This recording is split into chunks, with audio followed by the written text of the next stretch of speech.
La question de Raphaël, quelqu'un qui dit le nom de Dieu en vain, Ado et puis Naï, en un seul mot. Qu'est-ce qu'il transgresse? Pour les Sfaradim, il transgresse un interdit des Rabbanan de l'Otisa Shem Hashem Lashav, de ne pas dire le nom de Dieu en vain. L'interdit de la Torah, de ne pas dire le nom de Dieu en vain pour les Sfaradim, il est uniquement si on fait une bracha et batala. Ce qui est très dur à faire, parce que d'habitude on fait une bracha et batala, hein, on l'a fait on fait une bénédiction en vain, on le fait que d'habitude on le fait de façon involontaire. C'est rare qu'un type il dit maintenant je vais embêter un peu tout le monde et je vais dire une bracha en vain. D'accord, d'habitude c'est une erreur. Donc c'est pas trop grave, vu que c'est pas fait de façon volontaire. Pour les Ashkenazim, c'est le contraire. Quand ils font une bracha et batala, c'est un issur de Rabbanan. Et par contre, ils disent le nom de Dieu comme ça en vain, alors c'est un interdit de la Torah. C'est interdit valable aussi si quelqu'un dit le nom de Dieu en français. D, comme ça, pour rien, d'accord, ou G en anglais, c'est G-O-D, d'accord. C'est un problème aussi. Moins grave, mais c'est aussi un problème. De dire. G-O-D, j'ai dit, G-O-D. D, j'ai dit. Je dis, on n'a pas le droit de dire le nom de Dieu en vain. Ça, je peux dire, ça va. C'est pas en vain, d'accord. On a le droit de dire, c'est pas en vain. Hein? Grâce à Dieu, il n'y a aucun problème. Hein? Que quoi? On n'a pas le droit, même en français et tout. De dire en vain, mais grâce à Dieu. Non, il a dit même Dieu, God et tout, il faut dire grâce à l'éternel de Dieu. Très étonné. Hein? C'est vrai que nos Ashkenaz sont plus marmirim là-dessus, sur tout ce qui est, par exemple, il y a, en français, en hébreu, il y en a qui disent Toda, là, et après ils disent E et puis L. Enfin, E et puis L, d'accord, la lettre L en français. Ce qui se dit en hébreu, c'est écrit Aleph et puis Lamed, d'accord? Nous n'avons aucun problème à dire ça. On peut. D'après la loi stricte, tu peux dire le nom de Dieu, Ado et Pina, dans une phrase. Hier, Ado et Pinaï nous a beaucoup aidé dans la promenade qu'on a fait, au Hachem, qui n'a pas eu d'accident. Aucun problème. C'est vrai que tu vas le faire, les gens vont être un peu... c'est vrai qu'il ne me vaut pas trop. On préfère dire Hachem ou une chose comme ça. Mais au niveau strict, c'est pas en vain. C'est pas en vain. Maïmonide dit, il faut faire attention, si quelqu'un te raconte maintenant une phrase où il dit le nom de Dieu, de ne pas le couper au milieu. Hier, Ado et Pinaï, il veut continuer, il nous a beaucoup aidé dans notre promenade, et lui, il dit quoi? Ou il t'interrompt, alors tu dis hier ado, alors que hier ado c'est un problème, il n'y a pas de suite. De là on apprend que tu le dis dans une phrase qui est normale, il n'y a aucun problème. Je sais que c'est un interdit d'Oraïta, ils sont de quoi? Là, c'est un lave d'Oraïta. Le lave d'Oraïta, donc ça c'est un premier, ça c'est un lota, c'est l'otisa Shem Hashem Lashav. Tu ne citeras pas le nom de Dieu pour rien. Il y a une autre loi qui est de Vayareta Hashem Elokecha, qu'il faut avoir la crainte de Dieu, et c'est quelqu'un prononce le nom de Dieu sans bonne raison, c'est un manque de crainte de Dieu.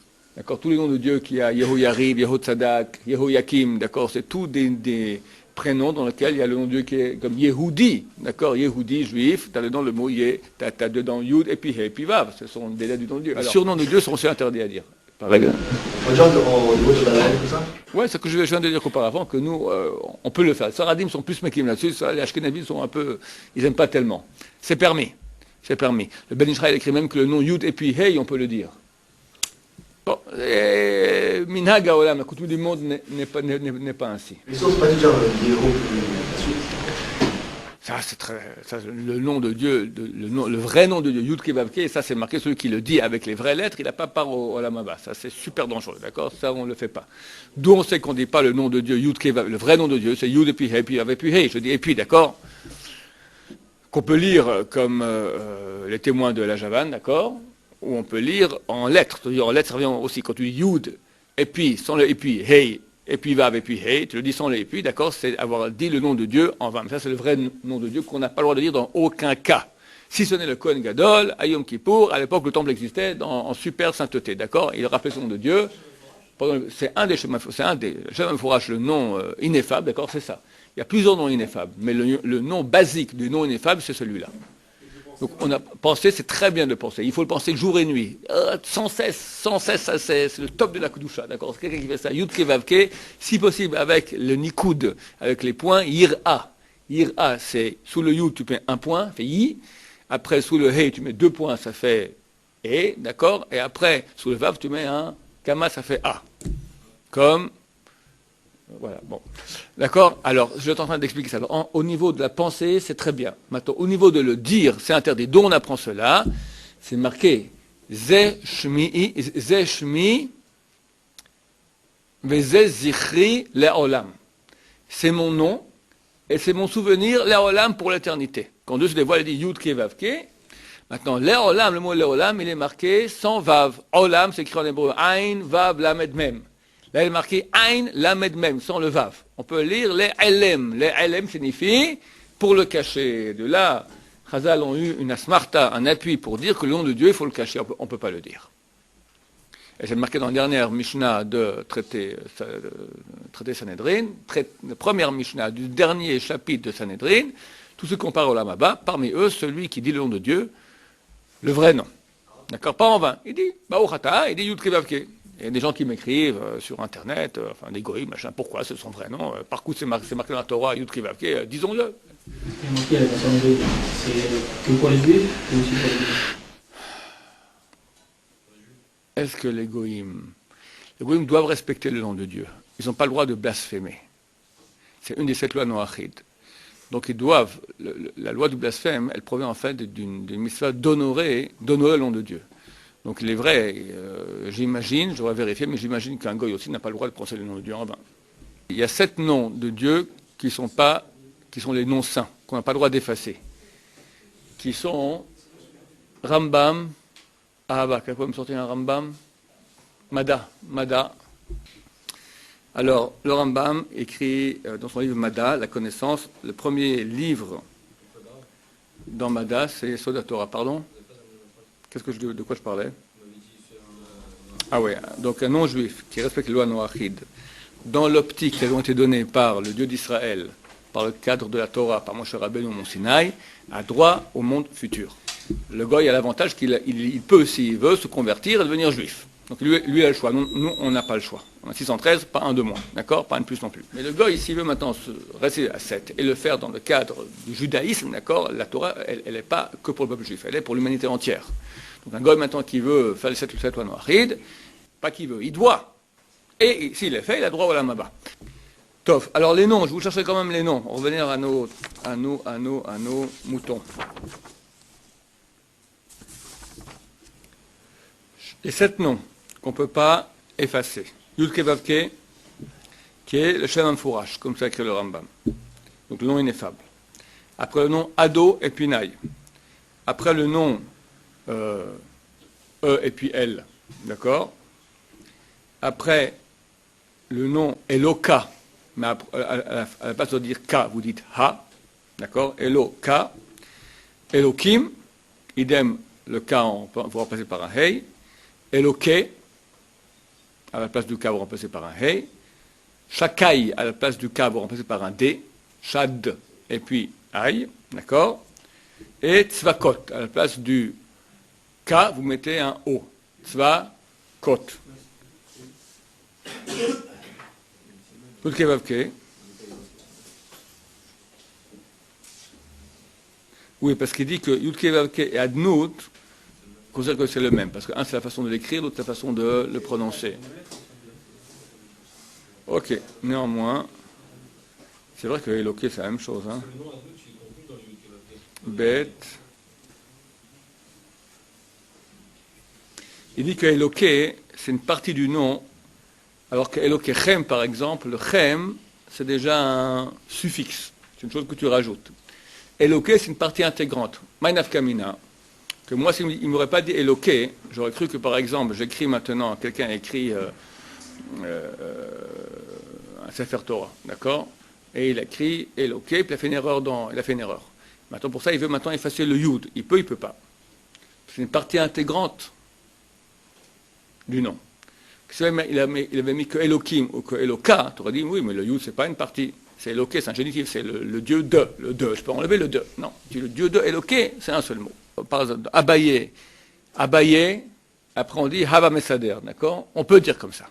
Il y a des mots même en hébreu, des formes, des formes grammaticales de la conjugaison du verbe lihiot qui forment le nom de Dieu.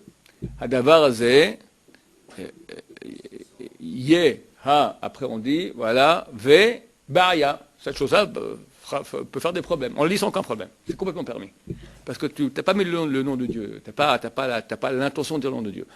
Par mesure de piété, tu vois que moi-même, je n'ose pas le dire. D'accord? C'est une mesure de piété. Au niveau de la loi stricte, tu parles hébreu normal, plus fort raison français. D'accord? Oui. Est-ce qu'on a le droit de chanter le nom de Dieu? Alors, ça m'amène à une autre question qui ressemble. Est-ce qu'on a le droit de chanter des paroles de Torah? Réponse, non. C'est interdit. Alors, il est interdit de chanter la Torah, même là, une Gemara dans Sanhedrin qui disent que Dieu se plaint. Regarde, quand quelqu'un chante des paroles de Torah, c'est vrai que la Torah, elle met un cilice, un sac de jute, d'accord, un signe de deuil, et elle dit, regarde Dieu, tes enfants m'ont pris pour un violon sur lequel on joue de la musique, d'accord? C'est pas un violon, c'est pas une guitare la Torah, d'accord? C'est un moment, je vais finir, c'est la Torah, maintenant. Donc il est interdit, que ce soit Torah, ou le Nach, d'accord, les Teilim, ou des choses comme ça, tout ce qui est parti de toute la Bible, les 24 livres du canon biblique. Maintenant, on a le droit de prier à Dieu en chantant. Tu ne peux pas chanter en utilisant des paroles de Torah, mais tu peux maintenant prier à Dieu en chantant. Donc chacun qui chante maintenant, Shirama, ou par exemple, je ne sais pas moi, il y a des tubes aujourd'hui, Ve'avta, Lereacha, Kamocha, d'accord? Et il répète ça 200 fois dans la chanson parce qu'il manque un peu d'imagination. Alors, c'est interdit. C'est des morceaux de Torah. Alors, il faut changer. Tu dis, nous, en tant que Sarah, tu peux changer, tu peux le chanter en ashkénaze. Ve'ahavto. Là, il n'y a aucun problème. D'accord, d'accord, là tu peux, pour nous ça n'existe pas. Un ashkénaze, il est embêté. Lui, il ne peut pas le lire en ashkénaze, parce que c'est. Voilà, il peut dire d'accord, le mettre en svarat. Mais il est interdit de chanter des paroles. La Torah, c'est pas des compositions qui. Alors, ouais, c'est un gros problème. Pardon? Les termines dans la Torah. Alors, j'ai expliqué maintenant. Est-ce que je lis la Torah maintenant, parce que j'étudie la Torah, je lis la Torah et je le fais en musique? Non seulement permis, conseillé.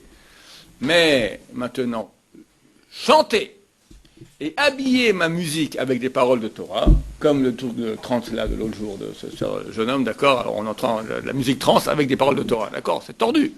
On veut rendre ça caché, on te met un peu de paroles de Torah dessus. C'est de la gnognotte, ça sert à rien du tout. C'est interdit. Même les tubes du monde religieux qui sont acceptés et écoutés par beaucoup, très souvent ils mettent des paroles des Tehillim ou du Nach, comme c'est les paroles de Shimshon là-bas, Inakma Enaim Echad Me'enam Plishtim, d'accord? De quel droit tu chantes ça? Les chants de Shabbat. Les vrais chants de Shabbat, c'est pas les paroles de Torah. Kiesh Mera Shabbat, Yaribon Alam, hein?